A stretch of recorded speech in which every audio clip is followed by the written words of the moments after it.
Hello friends, मी doctor Pritam Sulake from Nucleus IVF Pune.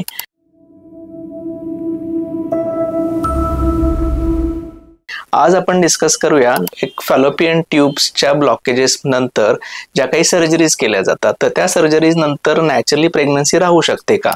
तर याच्यामध्ये महत्त्वाचं आहे की नेमकं फॅलोपियन ट्यूब कुठं ब्लॉक झालेली आहे त्याच्यानुसार काही त्याच्या स्पेसिफिक सर्जरीज केल्या जातात। तर त्या सर्जरीज आपण डिस्कस करूया।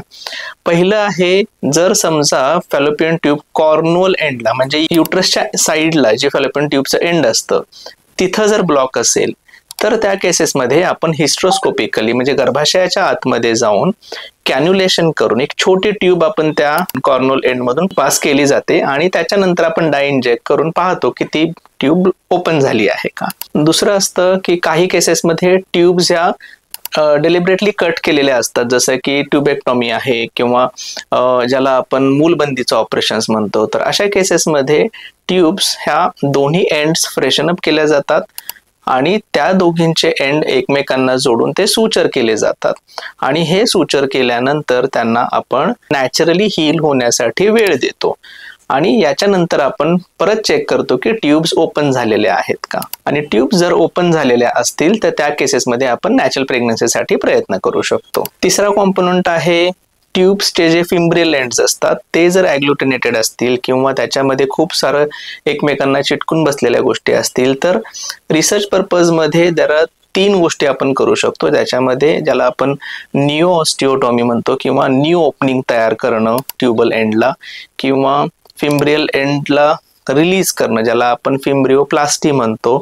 तर ह्या प्रोसिजर्स नंतरही काही वेळेला नॅचरल प्रेग्नन्सीज राहू शकतात। ट्यूब्सच्या बाबतीमध्ये आणखी एक महत्त्वाचं डायग्नोसिस असतं ज्याला आपण हायड्रोसाल्फिंग्स म्हणतो किंवा ट्यूबमध्ये पाणी भरणं किंवा पू भरणं या गोष्टी होतात। तर अशा केसेसमध्ये ट्यूब्स मधले जे सिलियरी एंड असतात किंवा सिलिया असतात त्या पूर्णपणे डॅमेज झालेल्या असतात। तर ह्या ट्यूब्स जनरली आपल्याला तशाच ठेवता येत नाही।